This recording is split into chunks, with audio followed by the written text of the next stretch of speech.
This podcast is provided for informational purposes only and should not be relied upon as legal, business, investment, or tax advice. All opinions expressed by podcast participants are solely their own opinions and do not necessarily reflect the opinions of RCM Alternatives, their affiliates, or companies featured. Due to industry regulations, participants on this podcast are instructed not to make specific trade recommendations nor reference past or potential profits, and listeners are reminded that managed futures, commodity trading, and other alternative investments are complex and carry a risk of substantial losses. As such, they are not suitable for all investors. Welcome to the Hedged Edge by RCM Ag Services, where we're getting out of the field and onto the mic to bring you weekly market updates, commentary from commodity experts, and monthly interviews with the biggest names in agribusiness.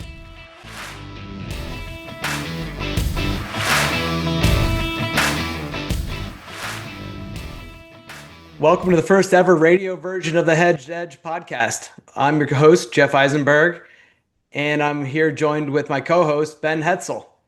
Ben, we made it big. We're on the radio. Yeah, buddy. It's fantastic to be here with you today, and I can't wait to get into this. But I got to thank you for all the work you've done to get this up and running for the kickoff of the inaugural show. Absolutely. No, thank you as well. Couldn't have done it without you. And, a lot of our listeners are going to recognize your voice straight away. You're from the local lemon community. You're the CEO and general manager of Scranton Equity Co-op. For myself, for everybody who's listening, I'm a bit of a newer voice to the area. I'm the managing director of the host of the show, RCM Ag Services. I thought it'd be a good idea just to give a little bit of background. Ben, you and I, we teamed up about a year ago. Really, the idea that we had when we first got together was to support the local co-op and the community around with additional education and information about risk management and hedging services that we've been providing in and around the Dakotas and throughout the I-states and other parts of the country. But really, the more we talked and the more we got talking about education, the idea of this show kind of came alive. And since this is the first episode, I thought no better person than you to give us a quick recap and give the listeners an idea of why we're going to do this show. Why should they listen? So if you don't mind. Yeah, sure. The landscape changes pretty drastically year to year, it seems like, and the way production ag it has changed over my career anyway. One thing that hasn't changed is the risk. I mean, there's a ton of risk in production ag, and so our mission with this podcast is, as you said, this inaugural start to what you used to do on the Hedged Edge. First, we want to provide the farmers and ranchers, ag producers, end users, any ag professional with tools and resources that they need to navigate the markets today and maximize margins, reducing risk in their business. Secondly, we want to highlight the importance of building that right team. We've talked about in our conversations, that's the banker, the insurance agent, suppliers, whether it's agronomics or other, having that agronomist close to your business, your broker, grain buyer, metal buyer, and also your people that are on the operation every day with you. And it's all about bringing that team closer and minimizing risk in your operation. Yeah, no, that's right. And it's been kind of at the heart and soul for you and for me, our entire careers. And as you get talking to more and more people, at least as I have, and you've shared with me, it's also about longevity and legacy for a lot of people.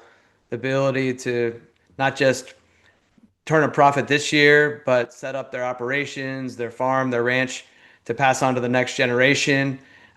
Pay back their banker. Today you'll find we've got a guest banker on the line, so he'll be happy to hear that.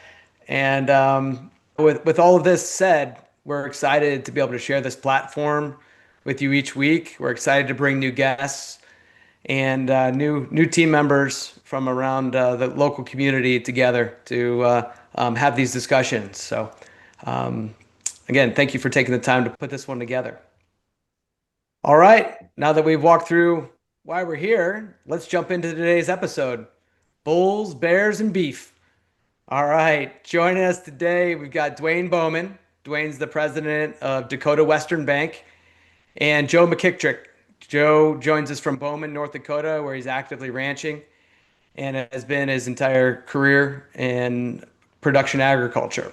So, gentlemen, Dwayne, Joe, are you there? Are you able to hear us? I'm here. Yes, Jeff. All right. Thanks for jumping on and joining us. Dwayne is in studio with Ben. So we've got the two of them together, which is great. And Joe's off in Montana today. So again, thank you both for jumping in.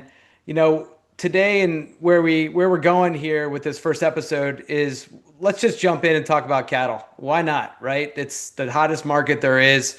Grain markets, well, we'll save that for the end. But with cattle, prices are at all-time highs. I wanted to kind of start out with a couple quick stats and then have you guys really share what's going on, boots on the ground style. You know, I think many people have heard, if they didn't already know, this is the smallest U.S. cattle herd in 70 years. 70 years, since 1951.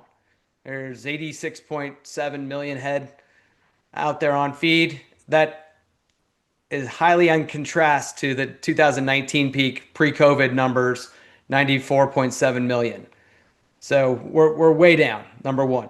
Number two, this one's pretty interesting. I think we all know it because if any of you are like me, my wife goes to the store or Costco, they're paying up big time for beef. The Department of Labor Statistics noted that the average retail ground beef price is over $6 a pound. That's up over $2 or 50% from 5 years ago. So prices are through the roof and hitting our pocketbooks, but yet still the price keeps going higher. And we'll get to some questions at the end as how do we cure this? But before we get there, I kind of want to hear straight away from Joe what's going on out there in the field. We talked last week before we did this call about the cattle on feed report, and cattle on feed had been pointing to lower placements nationally and particularly in the South, but up by you in your area, it's a little bit different. What's going on, Joe? Well, thanks for having me on, Jeff. As far as placements go, the North looks so much better than the South because of the screw worm issue we have. And but one thing that is an interesting take on the placements is the Texas feeders are competing for feeders up north and feeders in Oklahoma because they can't get their feeder cattle out of Mexico right now. So it's creating a demand up here that's higher than normal on a seasonal basis, and also making it so that the Oklahoma feeders are the same basis as we are dealing with here. So it's kind of a unique situation to add on to, as you said already, a very large shortage of feeders in general.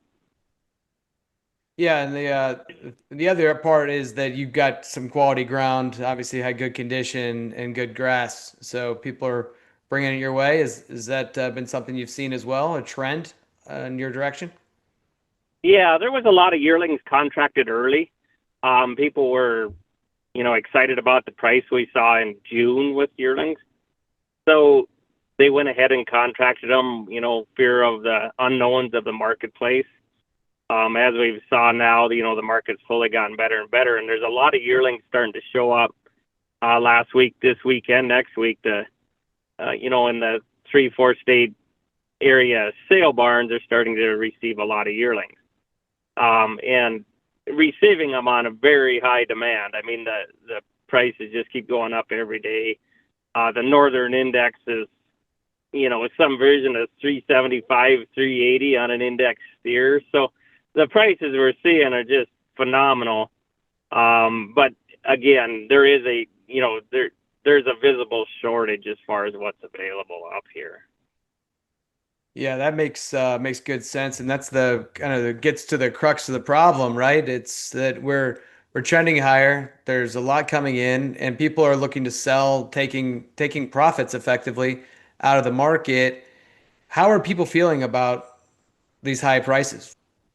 Well, so 2025 brought in a whole new market for us. And like I say, in June, we thought that as producers, that was already record prices. And so everybody, the video sales saw that to where the volume in June was almost a flip flop of a normal July, meaning the volume of July went to the June sales. And so it's just a function of, 2014 and 2015 isn't a far distance in most people's memories. And so that was a short-lived bull market. And so people just want to make sure they capitalize on what is in front of them. So, we saw a lot of activity early. There's still calves for sale, no doubt, but there is a lot of contracted calves already. And then, Dwayne, from your perspective, people are selling, they're taking profits, they've locked in some of the opportunity, the market. Question starts coming back is what's next? Are they thinking about replacing this herd, and in what way are they able to leverage the banks to come in and support buying new calves at these heightened prices? I mean, is it even feasible? What do you think? Well, good question. It wasn't that many years ago. I remember sitting down with one of my producers, it was probably 6, 7 years ago. And, when we were doing projections on there, and we figured, we needed to get to about $1.70 on a calf to break even for him. And, at that time, calves were probably worth about $1.45 and needed to see $1.70. So here we are, fast forward, to 2025, and we saw $3, and then we saw $4, and now I've even seen some 5-weight calves that are about $5. So it's gone up so fast that, I think if anything, there's some fear now in the market. As Joe referenced, 2014, 2015, that was very short lived. So everybody's still got that fresh in their mind. But yet, right now, it's going to be awfully fun when it comes to the end of this year. These guys are going to have the most money they've ever had in their pocket. Last year was a really good year for us in the ranching country here, but we were dry. So yes, you were getting record calf prices, but they weren't hanging on to a lot of extra heifers. They were selling down still on numbers just because we were so dry. They didn't have hay in their hay yards. The pastures looked pretty bleak. And now this year we've received, tremendous rainfall along with these record prices. So there's a lot of optimism. Your question as far as are they going to replace right now, I would say on the cow calf side, really that we're not seeing a lot of demand to increase their numbers. They still remember when they paid $2,800 for a bred heifer 10 years ago, and never really did pay for that bred heifer. So paying $4,500 now, there's not a lot of guys doing that. They're holding their numbers, so they might buy a few back, but they're selling that cull cow for $2,300, so they can afford to buy back, $1,000 more, $2,000 more. On the feeder side, I think we will see the guys, they're going to continue to buy, whether it's yearlings or whether it's feeder calves, because they're coming off of, probably the most money they've ever made. So they have to put that money back somewhere. They're either going to be paying income taxes, which most of them don't like to do. They're going to have to put it back into cattle. So it's going to be a little more challenging on the hedging side when you look on the board and you're looking at, a $300 loss at this point, but yet they know they're going to have to put it back into cattle. Yeah, it's going to be really interesting, Jeff, too. You talked about what happened the last time we seen prices spike and this one being such an extreme comparatively value-wise.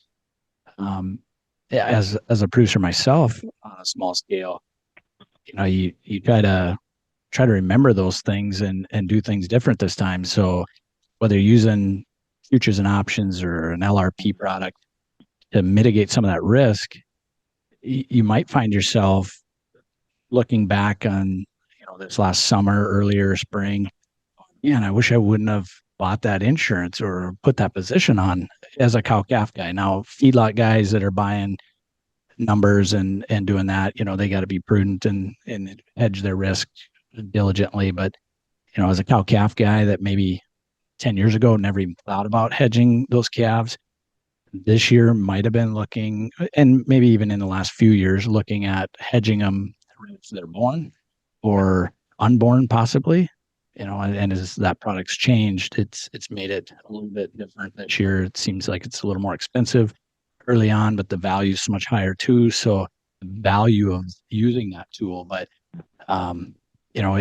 we'll get into that a little later. I think, Jeff, too, that it's still not it wasn't a mistake to buy that insurance. And some people probably, I've heard it from others that they probably think, man, I wish I wouldn't have done that.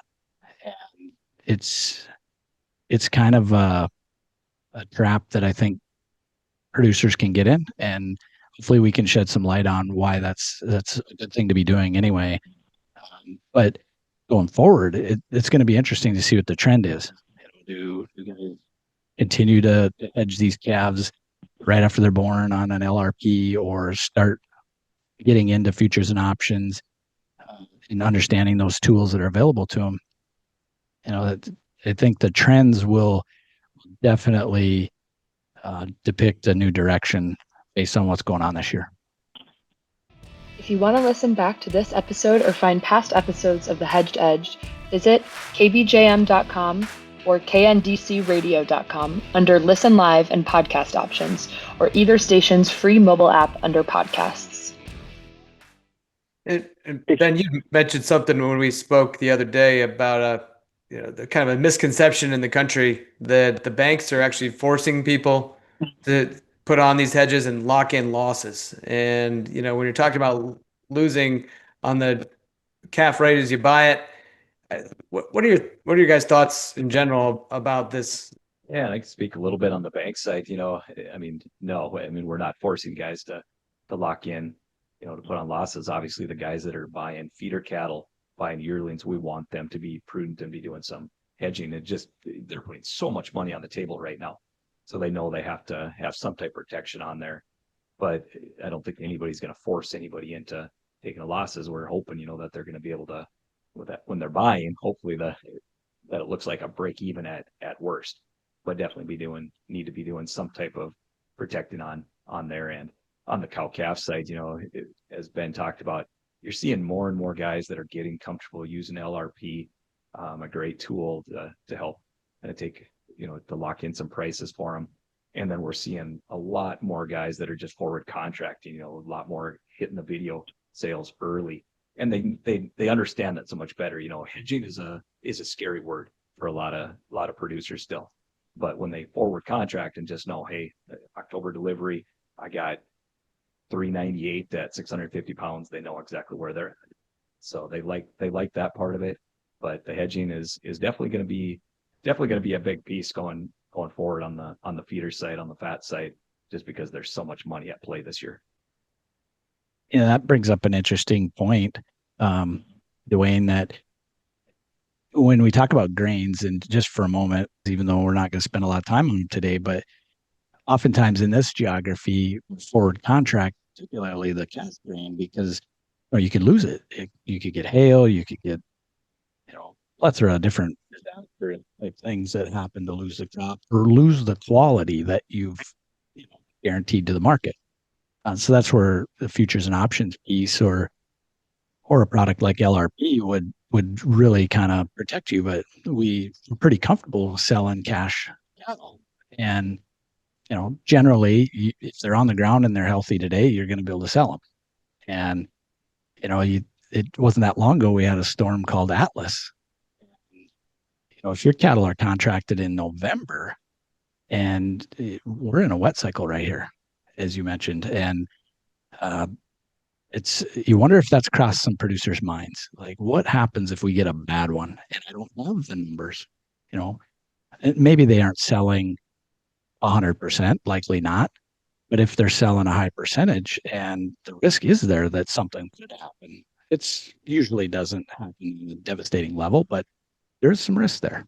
Going to your comment, Ben, about hedging and doing something with the cow calf side, and I'm hearing it a lot in our travels that that was just a waste of money, or the put option they bought, more so the LRPs, but they were a waste of money. And all too much marketing in ag is done on a recency bias. So now that we got 2025, the big run of 25 under our belt, and the recency bias says that was a waste of money, that's one thing that I'd encourage, is that don't give up on adding some protection, because the time that you don't need it is right around the corner is the time you do need it. And obviously 2025, if you did nothing, that was the best case.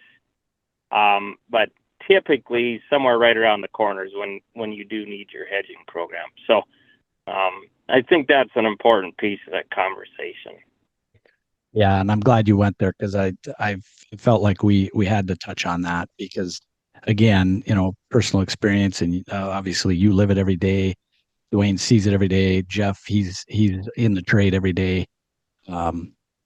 It's so important to protect yourself against the risk. And if you're making money when you put that hedge on, it wasn't a waste of time or effort or money, because to your point, the market may turn at any given moment, and you're going to need it, because it may fall faster than it came up, and it catches you by surprise. But yeah, and that was part of that misunderstanding too, is, a lot of people get in that trap, and they say, well, yeah, I wasted that $60 a head on my LRP, which when I bought LRP, I said to my agent the day I did it, I said, well, tomorrow this might be a mistake, which it was, because it rallied big time the next day. I said, this may look like not be a mistake. It may look like a mistake, but I hope I'm wrong in doing this, because that's a unique tool, just like an option, that it's a fixed cost. And if the market keeps running, you're going to capture some of that gain. It's really unique. And I think producers need to know that, just because you buy that product doesn't mean you out of the market. You still have opportunity. No, you're right there.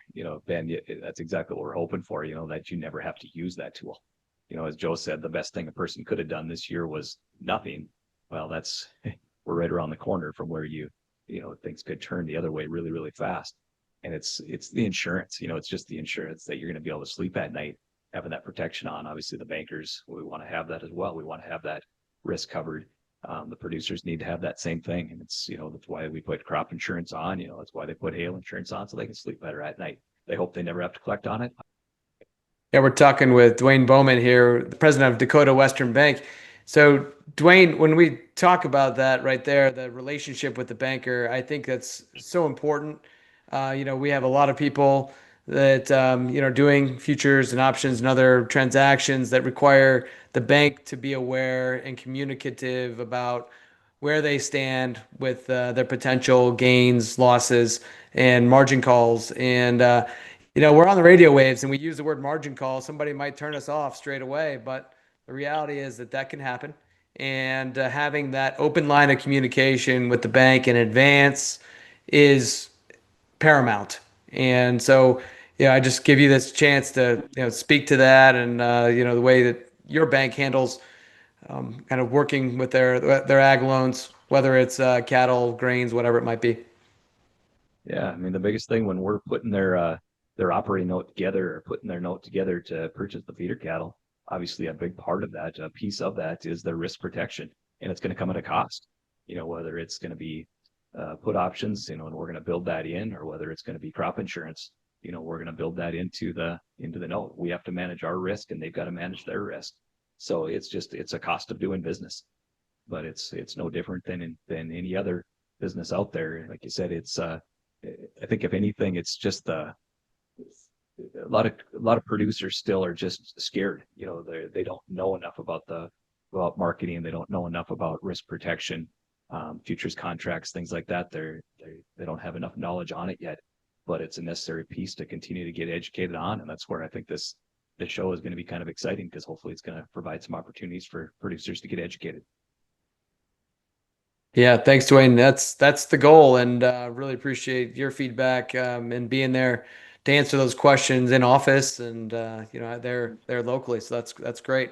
Switch it over to Joe again. We're with Joe McKitrick from Bowman. Joe, one kind of old trading fallacy out there, maybe it's the truth, maybe it's not, is that higher prices cure higher prices. And so here we are. We're at higher prices. What's it going to take to cure these higher prices for the consumer, really? I mean, the rancher, hey, keep on going. But for the consumer, we're feeling the pinch. We've got the other day, I got a text message from friend up there in Bismarck, and it was a picture of McDonald's, and below the drive-through window it said financing available. So we all know beef's expensive. What's it going to take? Well, I think, going to the McDonald's conversation, the CEO was on again, and he talked about it's his lower to middle income consumers that they're having a hard time getting them to come in the door. They're skipping breakfast and eating at home, and he's assuming that they're skipping a meal altogether. So any of the consumers that have a household income, I think he used of 100,000 or less, they're seeing a decrease in traffic. And so, that's always the fear. The packers, the funds, their job is to, get prices as high as they can. They're not really in it for the longevity as much as today's price and what can they make a profit out of it today. And so to say what is going to limit demand, that's to be seen. But obviously, if McDonald's is saying that, we're limiting some demand today. The concern is permanent demand loss. Since beef's high and the wife goes home and makes a different meal, and then the family is okay with that meal, based on pork or chicken, 5 years down the road when beef's not as high, obviously chicken's still going to be cheaper, or pork's still going to be cheaper than beef at that time. Are they going to stick with that and not, so that we have more permanence in our demand loss? There's already conversation with a few fast foods. They're mixing pork with their beef for ground beef. So concern of permanent demand loss is what is on every producer's radar, that the ones that we sustain the industry over a 20-year span, that we're not just in it for the short-term gain like a fund is or a packer is for the day. So I think that's the real conversation, is how high do we have to go? We went to 475 in May during COVID, and there's a lot of forecasts that we'll get there fairly easy again. Well, that's to be seen. Yeah, from where I sit, I'm feeling more and more as I talk with gentlemen like yourselves that it's really going to take the rebuilding of the herd and the numbers getting higher to drive that pricing back down. What are your thoughts? I mean, how long is it going to take to really truly rebuild a herd? Well, so there's two packers that have came out recently and said that, we're dealing with anywhere from 3 to 6 more quarters of really tight supply.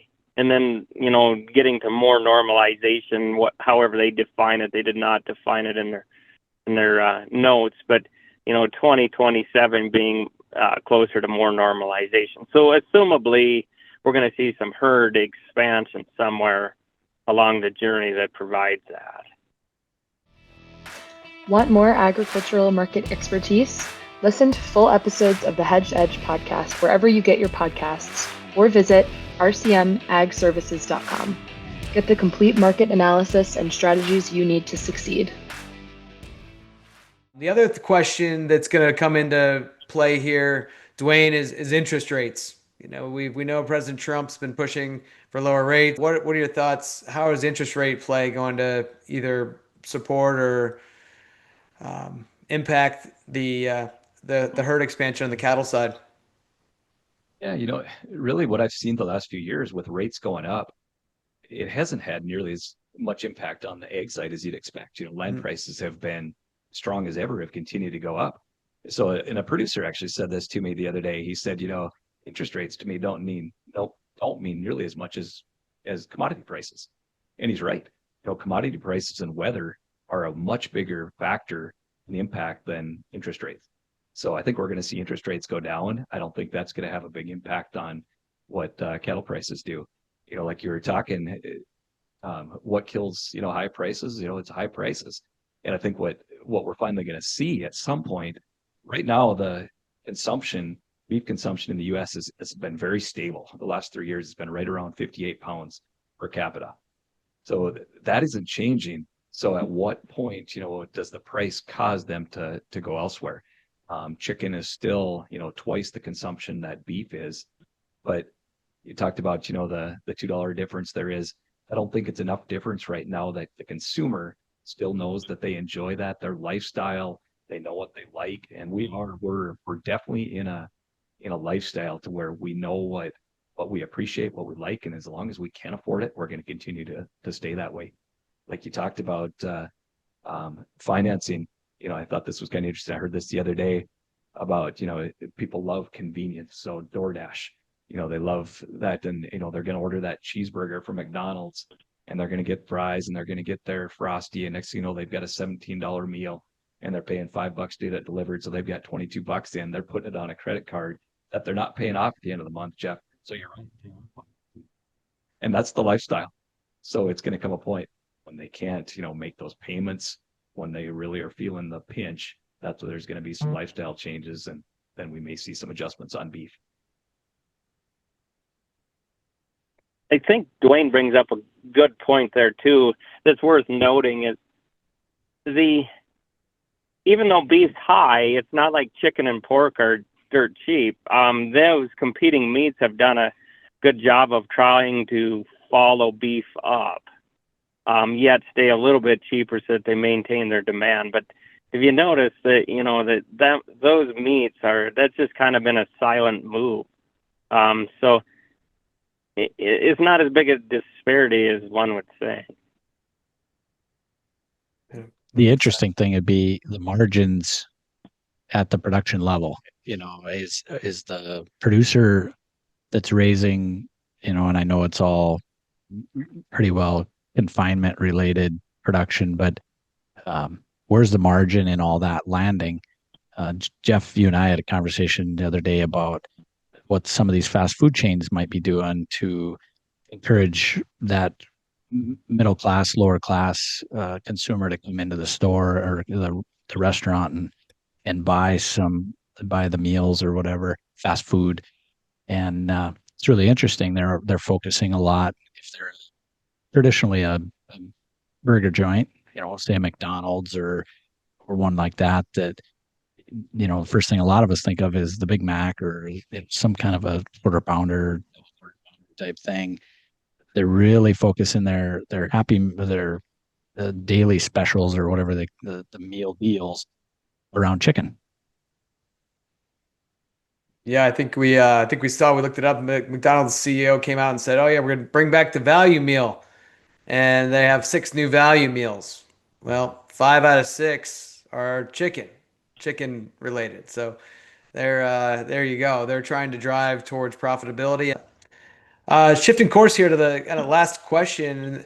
Ben, I think this one is really slated for you if you think about it. You got your finger on the pulse of the grain market there at Scranton, at the elevator and the co-op. Where are you feeling like the opportunities are in thinking of it from the feed side and from the ranching side? Is this a level that people should be coming in and thinking, okay, how should I lock in and forward price some of my feed? Yeah, we're seeing some increased interest in locking in grain earlier, longer.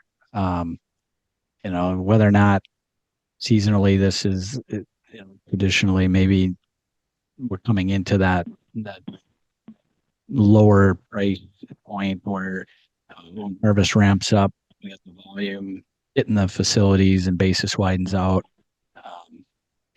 But I think some of them are trying to get ahead of it, even trying to figure out how can we get some corn or maybe a different feed stuff laid in earlier and have more of it on hand. I've actually heard of some feedlots building bins because they want to store more supply, which, there's all kinds of arguments around whether that's a good idea or a bad idea. It depends on your operation, probably as much as anything, or what's prudent there. But, we got a big crop, especially geographically for us. We've got some pretty big crops staring us in the face, and it's going to be tough to keep all of it moving at once. Locally, we've got as good a wheat crop as we've had in a long time. It may not be a record, but it's not going to be too terrible far off, and for some producers, and that's just one of the crops they're raising at extremely high levels of production this year, showing a lot of good yields on other crops, whether it's peas, canola, flax. All of them are really good this year. And then we got probably what looks to be one of the best corn crops I've ever seen. And I know Dwayne and Joe, you guys travel this area a lot too, and it kind of looks like Minnesota around here. This corn, you drive down the road, you can't see over the fields. And a lot of times the corn doesn't get that tall, and the height of corn isn't always the whole story, obviously. But when you talk to growers, they're just talking about how phenomenal it is. So there's opportunities coming for the guys buying feed. I guess to me anyway, it feels like basis should widen out, a little bit anyway from where we're at. And the big question will be how much export business that we pick up because of the lack of the soybean export program. The facilities on the coast, the PNW, the Gulf, they're going to have to elevate grain to keep the facilities buzzing. So they're going to be looking to fill it with corn or wheat, here in this next quarter. So, it looks like even if China were to come in and be interested in some beans, it'd be tough for the U.S. to execute on the PNW, a bean program, with what's been put on the books for corn. So as long as demand stays high, maybe we flatten out here, protect your risk on the board, and manage the basis risk based on seasonality. Makes sense. And Joe, what's your sense on that bin building on the feedlots? Something you see as you travel? Well, there's a lot of conversation about how to take advantage of it.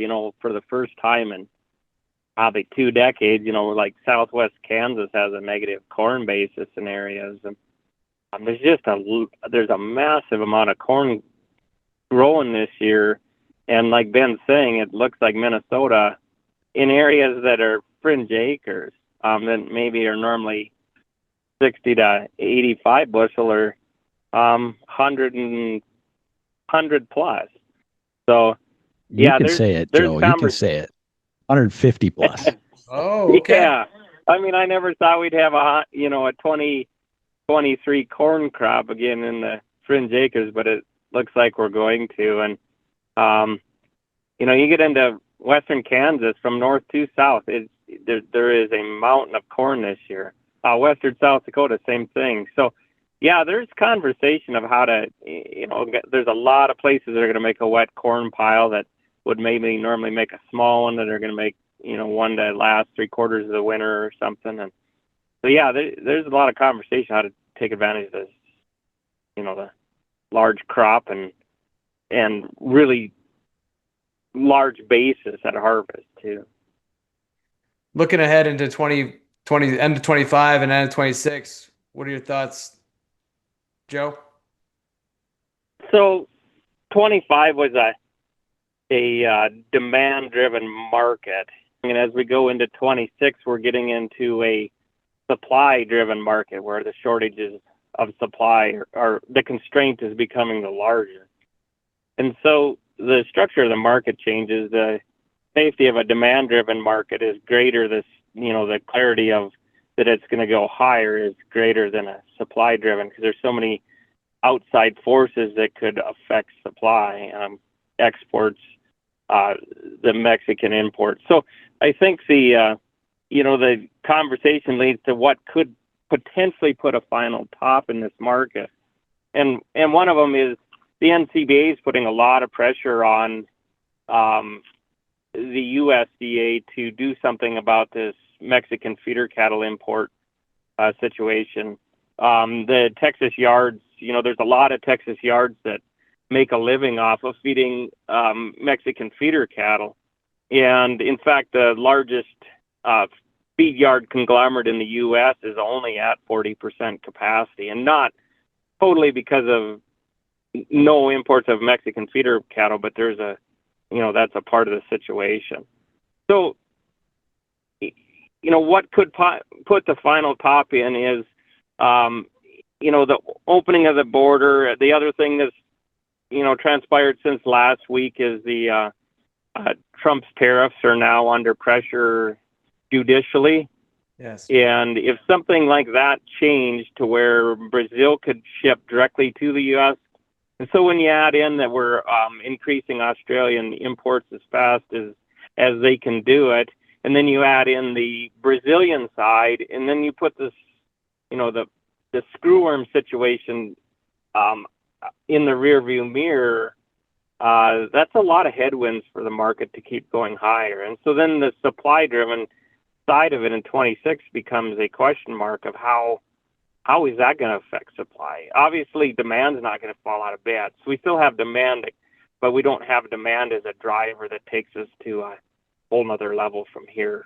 Whereas if supply stayed tight, we could go quite a bit higher. But given the factors at bay that are being held at bay, if any of them come alive again, there is serious risk to the market. And as we talked last week, there's a lot of air gap to the market too. We came a long ways really fast in 2025, and markets like to take it away as quick as they put it on too. So that's the old other trader story. Yeah, take it away as fast as it came. Yep, exactly. If you're enjoying today's show, check us out on Facebook. Just search RCM Ag Services for market updates and tips. Find us on Facebook today. Dwayne, Ben, any final thoughts? Well, I think just to piggyback a little bit on what Joe said, I think he's exactly right. I would say the imports is going to have could have a potential bigger impact than we keep talking about, our U.S. cattle being down. I think we're down 500,000, but what do you say, Jeff, 86.7 million cattle in the U.S., but I think globally it's 1.57 billion, so the U.S. is really a small piece in this. So the imports could have a huge impact. Tariffs could have a big impact compared to the demand side, as Joe talked about. I think that's going to stay pretty stable. Yeah, and I think one last comment I have in regard to the beef talk. What a scenario to be in, though. Good demand, as good as it's ever been. Not only domestically, but there's good demand for U.S. beef globally. And now you've got some supply constraints that are helping fuel the fire. So from a commodity standpoint, it really doesn't get any better than that, And so one without the other can be fun, but if you have them both and you're on the right side of it, it can be really exciting. But again, where does that end? Where does the party shut down? And so that's really what we're here talking about, and navigate markets and situations, whether it's good or bad, like you said, Jeff. Just so happens the cattle market is fun to talk about today. So wheat markets, so we'll get into that. But regardless, if you're at the top of the mountain, there's tools out there. RCM Ag Services. Whether it's Jeff out in Ohio, some of the other brokers around the mid states here, or myself in Scranton, North Dakota, Scranton Equity, the tools are there. We're more than happy to help people understand them, and that's why we're talking about it. That's good. Well, again, today's been a great day. It's been great to kind of talk with all of you guys. Obviously, Dwayne and Joe for joining the show, and Ben shared at the beginning is that this is the most important part, is that you've got a team around you. There's people in and around the area that are knowledgeable about different parts of the business, that have had different types of experiences. If you're on the grain side and you're talking to a rancher's talking to a corn or wheat farmer, it's just a different conversation, and you can learn something, pick something up. Obviously, having great quality relationships with your bank, your co-ops, your brokerage firms, again, be super important, particularly in these difficult times, whether at the top or a bottom of a market. The emotional cycle that we're in is real. And again, our goal in having this show on the radio is to be able to share experiences like Joe's and Dwayne's and Ben's and my own, throughout the radio waves and get some feedback from you all. And hoping that you stop into the co-op or give Ben a call or just check in on the podcast and catch up with us next week.